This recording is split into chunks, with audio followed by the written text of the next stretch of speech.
You're listening to the RFP Success Show with 8-time author, speaker, and CEO of the RFP Success Company, Lisa REHUREK.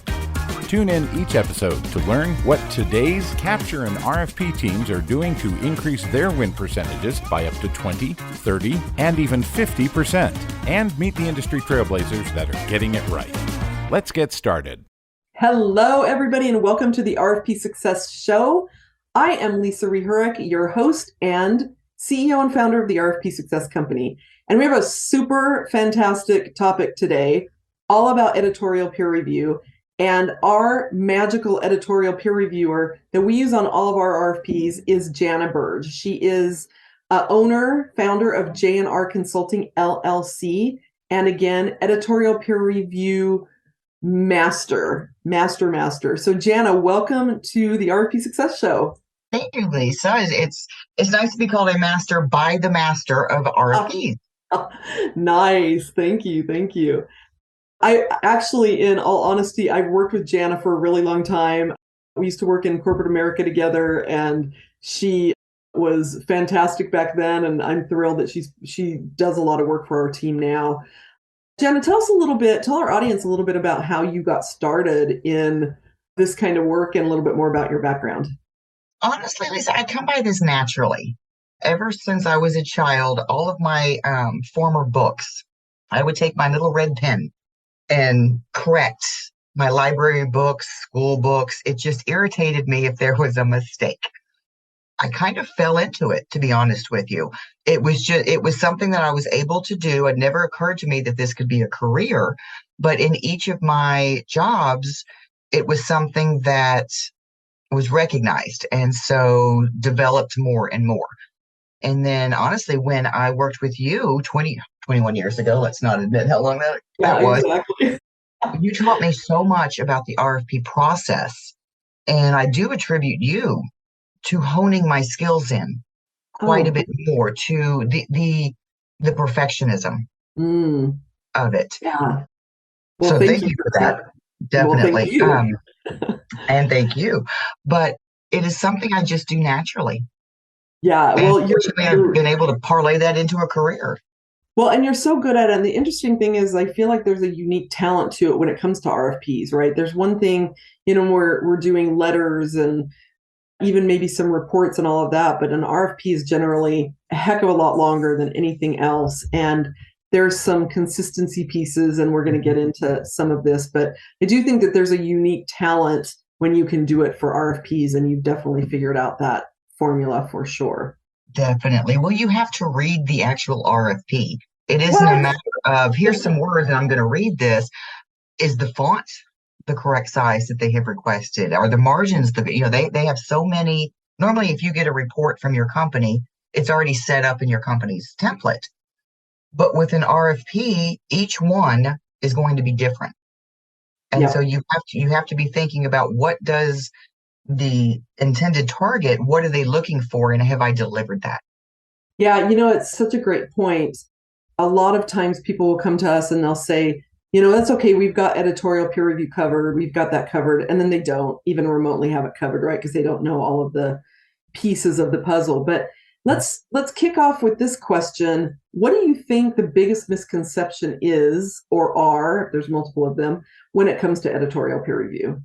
One of the biggest misconceptions is that just anyone can do it, that just sitting down and reading a document is considered peer review.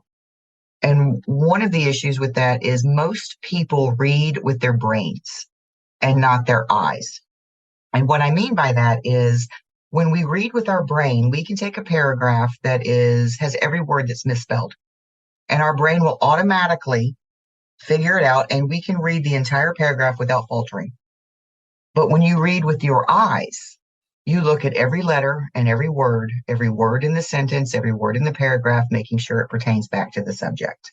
So the difference of that is, if you are reading and you have the word from, and it should have been form, when you're looking at that with your brain, or you're reading that with your brain, you don't notice the R and the O have been transposed. But when you're reading with your eyes, it stands out automatically. And that goes even down to smart quotes. Word, in its infinite wisdom, likes to use smart quotes randomly. And most text is a sans serif. So an Arial, Times New Roman, Helvetica, those, which has a slight curve to the apostrophe or the quotes. If one of those quotes is a smart quote, it's straight up and down. So the normal person would not look at that and think that's wrong, but your brain did pick up on it because we are hardwired to notice anomalies. Even if it's subconscious, our brain notices it, just files it away that something's not right. And it's a distraction also. And it's a distraction. Yes. Yeah. Super interesting. Yeah. I find that, kind of back to your original comment about the misconception is that people are like, well, we've got so-and-so that can do that, or we'll just do a quick cursory review of it. Or it's not that important. And, evaluators will tell us when we talk to them or when we look, it was just a mess and we just didn't think it was professional enough. Or even if they didn't consciously notice it, to your point about the unconscious, people lose trust when there's unprofessionalism and when there's, things out of sorts, and it might be subconscious. Yeah. Exactly. You consider this is your response to get the business. This should be the best work you ever give to this potential client. So if that work is subpar, what are my reports to you going to, how is that going to read? And especially if you were dealing with state clients, all of those documents go on their website. Yeah, they're forever, right? Yes, that's a great point. So they need to be perfect. They really do. So what editorial mistakes do you think writers make the most? I think the biggest mistake people make is they write the way they speak. And we don't always talk so good. The other one is if you can say something in 10 words, don't use 40. Yes, that is such a pet peeve of mine. Thank you for saying that. You need to take a step back and realize that there are a team within the state or another potential client that are actually reading each of these responses. And so if they receive 100 and most responses are 40, 50 pages and yours comes in at 700, it doesn't mean they're going to disqualify you, but you're going to be the last one read. These are still human beings that are scoring these. And while you might still receive a decent score, you might not receive as good a score as you would if everybody on the team wasn't so annoyed that they're reading superfluous information.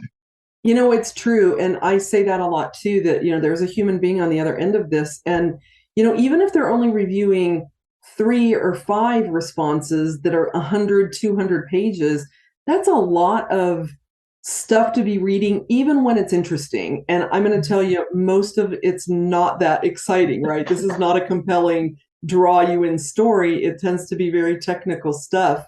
And so the more simply you can write it, to your point, I love that. All right. Anything else on the editorial mistakes?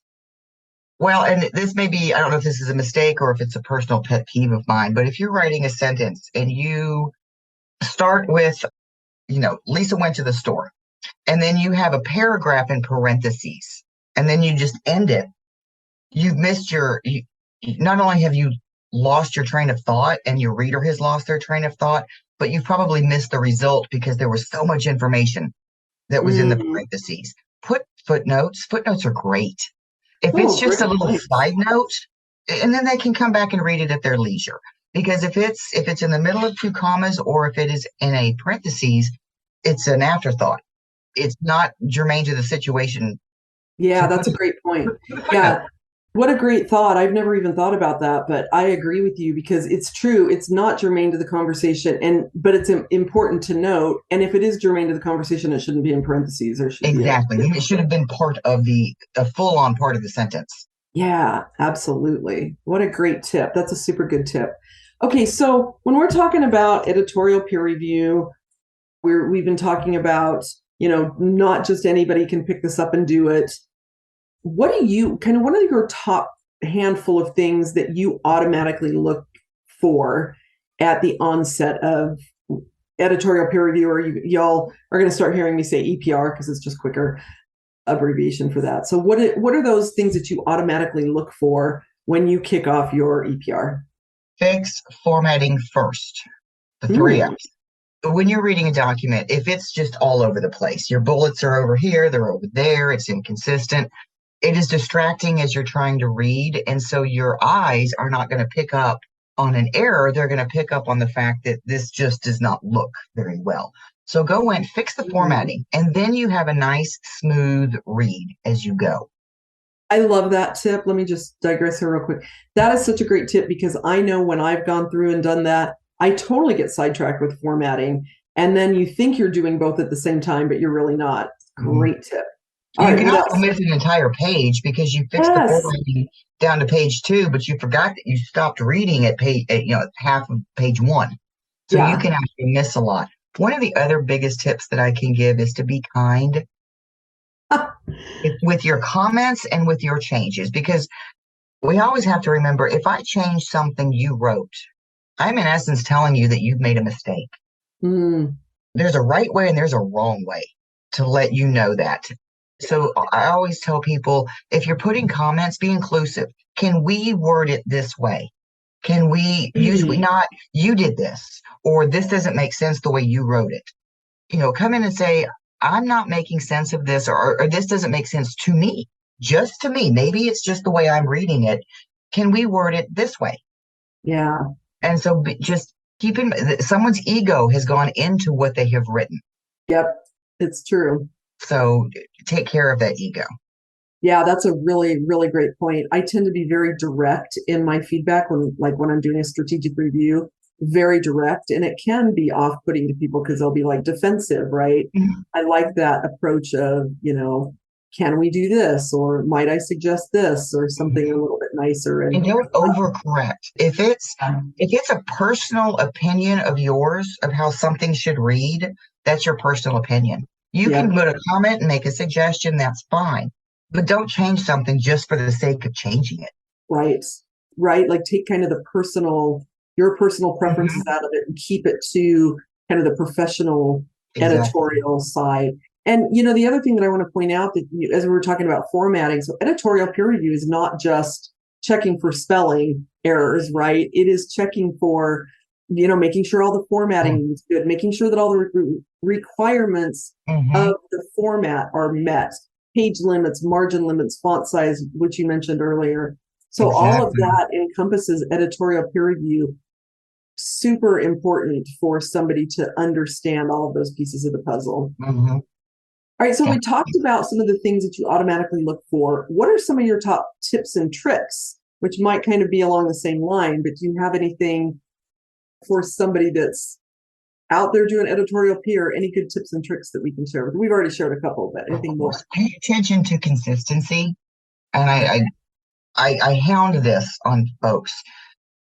And I always like to tell people, I used to train on peer review, even if it's wrong, if it's consistent, it's right. Because again, you subconsciously are going to pick up that something is off. If you're always saying grievances ampersand appeals, and then all of a sudden, partway through the document, you write out the word and, you're saying the same thing. It's not wrong, but it's different. It's inconsistent. And you're going to pick up on that at some point. Keep your consistency. And even if I always keep a notepad with me. And so if you are writing principal and you're always capitalizing the P, you always need to keep doing that. Don't do it up here and then stop doing it down here, because of course, capital, it's either a pronoun or it's giving it extra importance. So if you're on page 1 and you're saying the principal, capital P, the principal, capital P, but on page 3, it's little principal. Well, why don't they matter as much as they did before? Right. Yes. So and at the company you and I used to work at, one of the things that we used to do is kind of put together kind of some naming conventions and editorial conventions pre-RFP. So like the word healthcare, is it one word or two? Do you capitalize the word state? Do you not capitalize the word state? Federal. So things like that. Federal, right. And so having kind of that guideline on the front end that everybody agrees on will really help you on the back end, because there's never enough time for editorial peer review, right? Editorial peer reviewers get screwed because they get the brunt of everybody missing their deadlines, and then they think magically they'll show up in the middle of the night and do this all within 5 minutes and it's done. Exactly. Or they think it just takes that long. Well, I read it in 10 minutes. Yes, you did. You read it in 10 minutes. You didn't peer it in 10 minutes Right, because right. it can take 10 minutes to get through less than one page. Yeah, yeah, It's just it's because true. because we're not just reading it once. There are going to be times too where you may make a mention on the second page and then you make another mention similar on page 50. Did you say the same thing? Did you Yeah, refer to it the same way? If somebody says, well, CMS, the Centers for Medicare and Medicaid Services, here's a direct quote. Is it? Google it. That's another tip that I give. Always have Google open or Bing or whatever your search engine is, Mm, because there are a lot of times when they will make a claim in a document. Is it? I mean, was this the exact quote or was it a paraphrase? Did CMS state this or was it another entity? yeah, Verify. Trust but verify. trust but verify, very key. Hey, you! You don't know what you don't know. If you're ready to win more RFPs, gain an outside perspective on your RFP responses with the RFP Success Company's audit service. Submit up to 3 of your past submitted proposals and receive a full feedback report and writing guide. For more details, email us at wecanhelp@rfpsuccess.com. I want to go back to this whole timing thing because I feel like EPR doesn't get the respect that it really deserves. And again, kind of when we look at timelines, the one that gets crunched the most is EPR because it's at the tail end, but it's the one that is basically here's the presentation of your Right. opportunities. So how long does it really take? I mean, can you give us approximation by like page? How long does it take to EPR one page? I know that's kind of a loaded question because it It depends, actually is I'm not. sure. If you need to look at not just the verbiage, but also the formatting, it could take 11 minutes to read one page, between 11 to 15 minutes to read one page, depending on or to deal with each page. Yep. So, if you have a 4-page document, that could take an hour. I've actually had a 1-page document take an hour because the writing was maybe not as great as it could have been, and the Yeah. formatting was all over the place. So, I mean, if you have a 100-page document, I mean, that could take a good 2 days. That could take 2 days. Yes. Yeah. And you then, also have to keep in mind too that after you've read for a certain amount of time, you glaze over. You're no yeah. longer receptive. So, So, you can read for about 8 hours straight, or I can, but most people cannot read for that long and keep catching everything. You need to take some breaks. You need to step away. You need to let your eyes focus on something other than a white screen. But yeah, you're not reading for 24 straight hours. right, exactly. And, again, it's like, think about for the listeners out there, think about really building that time in. And, if you're a proposal professional, you know it. But if you're a sales guy or if you're a owner of a company and, RFPs is not your area of expertise, I'm particularly talking to you because you need that time in there for the editorial peer review. And then, oh, by the way, you need a little bit of time on the back end of that to make sure that you can go through and agree with everything the editorial peer reviewer did. So there's still some time that needs to happen there. We always build it in, and we're always calling Jana with changes to the schedule. I mean, we build it in, we pad it, and we're always calling Jana and saying, okay, this got changed, this got pushed, we don't have everything we need here. And, one of the things that we try to do is like, can we peer review the resumes and bios, the forms, all of that stuff that can be done in advance? So my point of all of that is the importance of planning for it and not thinking of it as an ugly stepchild. It's important. It's important to the presentation of what you're putting out there and the professionalism that the buyer is going to see in you. So Exactly. the time thing is a huge pet peeve of mine. And I get it. I understand, but yeah. Well, and also especially if you're doing RFPs, there is a due date. So everything works back from that. But also if you're working on an RFP, understand that your dates you're given, they're going to change. If you tell me if something is due on the 7th and you tell me I'm going to get my peer on the 1st, okay, maybe it'll be the 3rd. Yeah. So it's always wishful thinking, right? Yes, it is. And it's great to have those dates and you really need to strive for them. But if you are, especially if you are peer reviewing, just understand that some of this is going to be a little fluid, and don't get so stuck on, oh my God, they said I would have it by 11 and I don't have it yet. What am I going to do? Don't shut down. Just, okay. Take a deep breath. Okay, and so in those instances where you get the crunch and you don't have time to do like the full, here's what I really need to have done, what is more important and what can be let go of? The most important thing is to let your requester know. Okay.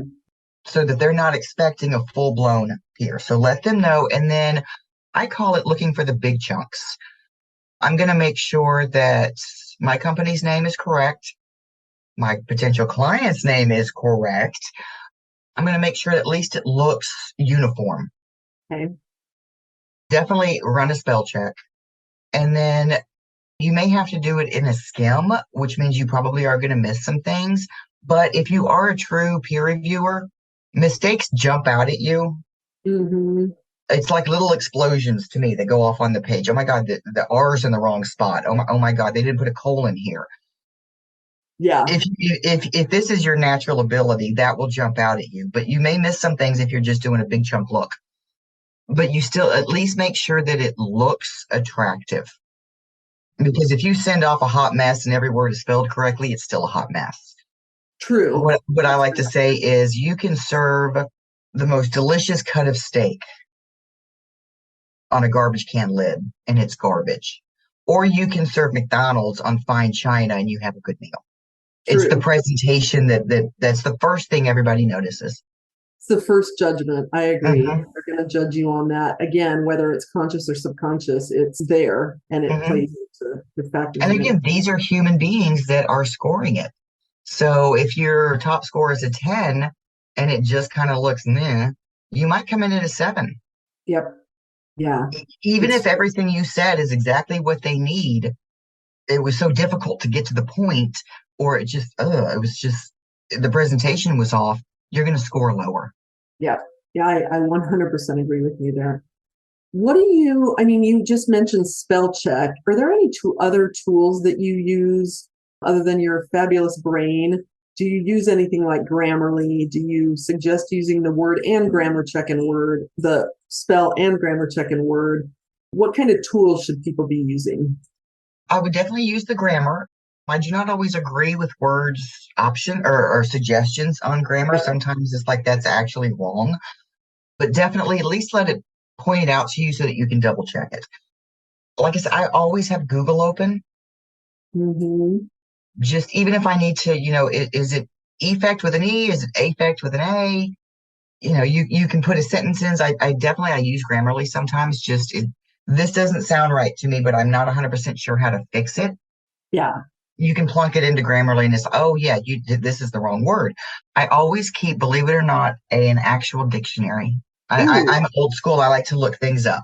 Yep. You can use dictionary.com, thesaurus.com. That's another one. I usually have those open as well. I think the source is so important because if I have to read, like, we have extensive experience in, and that word extensive drives me absolutely crazy for a multitude of reasons, but I'm like, can we at least change the word? I generally want to change the whole context of that, but exactly. So thesaurus, super important. I love your use of Grammarly because I think a lot of times people have it, so they try to do the whole document at one time in Grammarly, which can be a little bit overwhelming. So for those of you that are not seeing, the look on her face was total fright because that is overwhelming. And we'll get people that say, well, we don't want to use Grammarly because it's just overwhelming. Well, I love your use of it. Just use it for the pieces that you really need. That one sentence. Yeah. And I never put more than one sentence in because that's great. Yeah, it's just another one.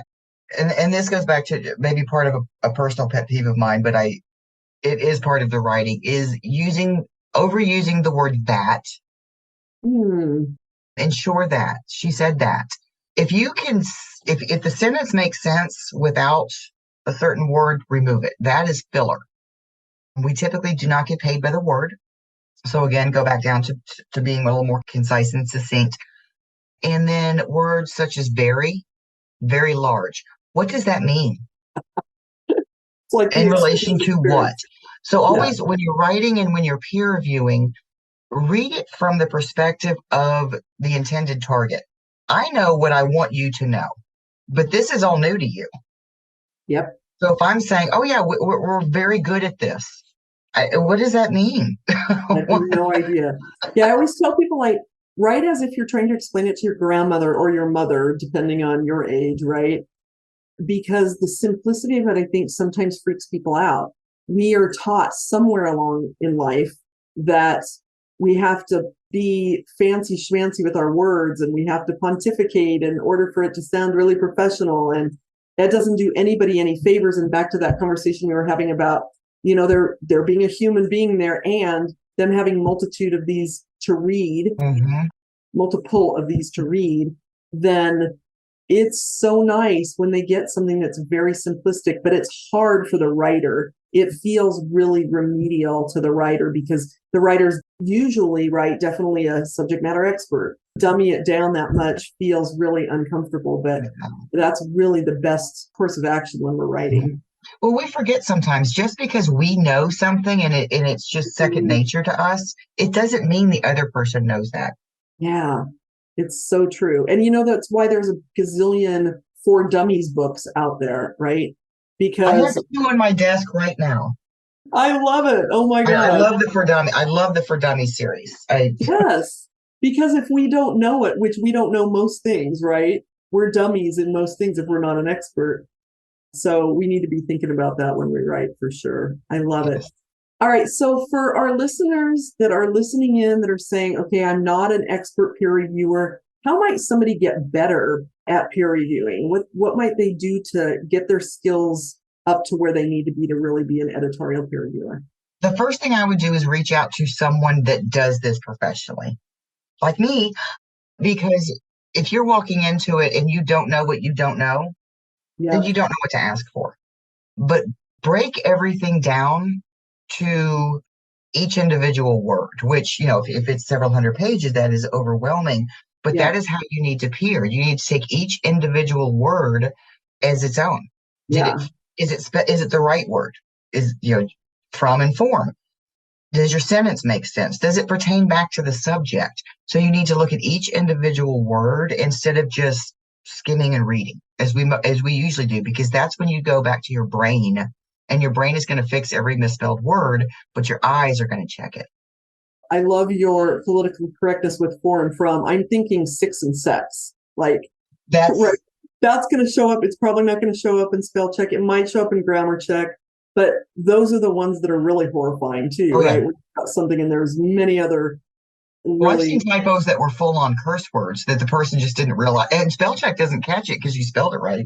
Yeah, exactly. But who wants to drop an F-bomb on a potential client?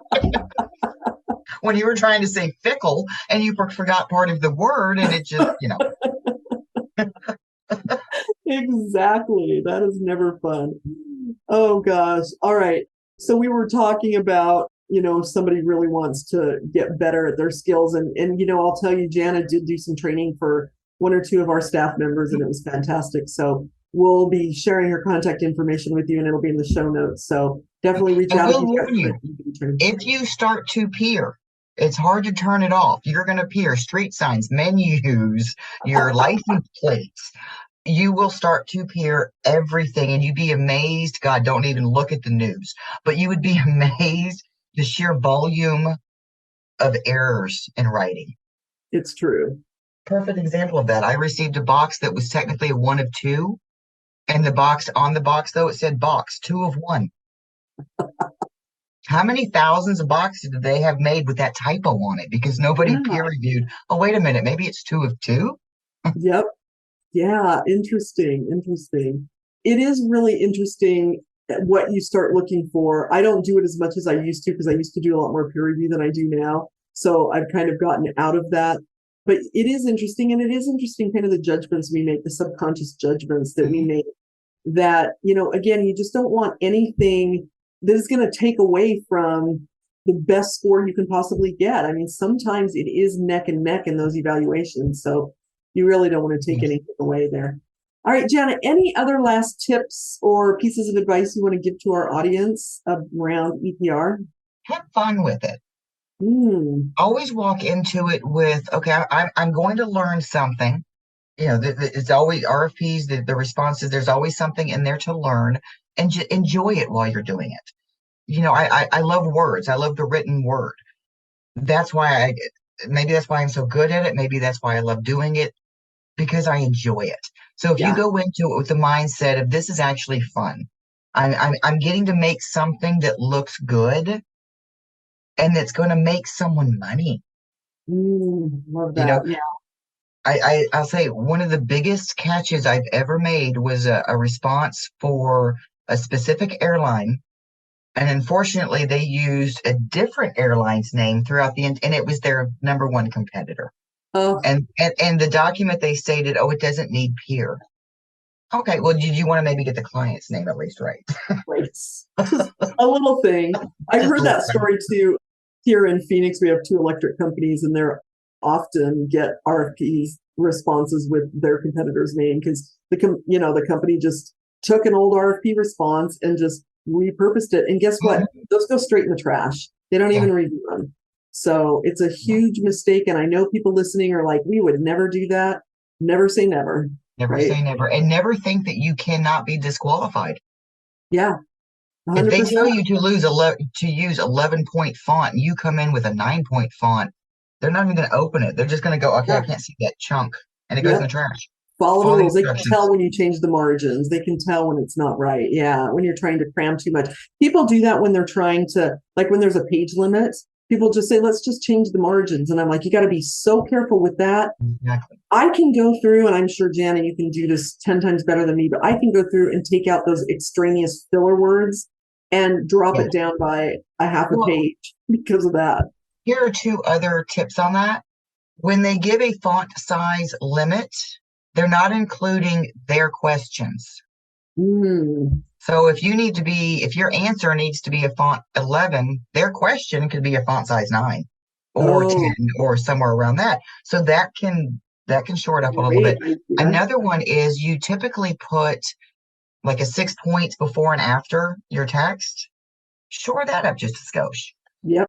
Don't do it so much that it's, if most of your document is fine on their page limits and you have this one section, I just can't get these 3 lines up, just scooch it up a teeny tiny bit. Yeah, like 3 instead of 6 or 2 instead of 6. Yeah. So it's not, your brain isn't so much going to notice that it's really off, but it is just a little teeny tiny, but it will get you back up to that page limit. Yep. Love it. Great tips. Jana, this has been so valuable and so many amazing tips. If somebody wants to get in touch with you, what's the best way to do that? My email address is Jana, and that is JAN as in Nancy A, .Burge, B as in boy, URGE, at teamjrconsulting.com. Wonderful. And we'll have that in the show notes. So if you didn't catch that, you can see it in the show notes. Jana is, she owns her own business. She's a contractor. She works with us, but she works with a lot of people. So if you need training, if you need additional support, definitely. Well, I also work with Roxanne Bledsoe. I'm not sure if you have ever met her. I think you've worked with her a little bit on RFP Success. Yep. Another excellent peer reviewer. She and I went into this and yeah, so they're a team, and there's both of them. Thanks for mentioning Roxanne. That's perfect. Yeah, it's Jana and Roxanne, team consulting. That's how we came up with that. But yeah, and she does great with project management too.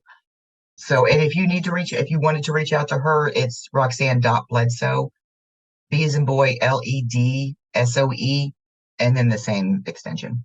Perfect. But yeah, we're both here to help anyone. We love it. We love it.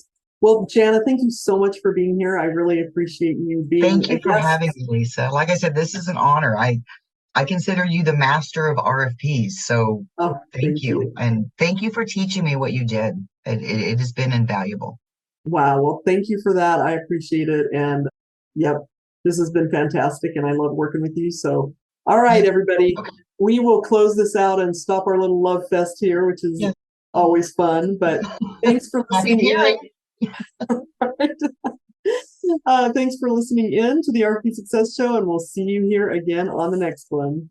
This has been another episode of the RFP Success Show with Lisa REHUREK, 8-time author, speaker, and CEO of the RFP Success Company. Thank you for joining us. If you have feedback on today's episode, email us at podcast@rfpsuccess.com. No matter your business size, industry, if you have an in-house RFP team, or need outside support, the RFP Success Company helps increase RFP win ratios by 10, 20, and even 50%. Learn more at the rfpsuccesscompany.com.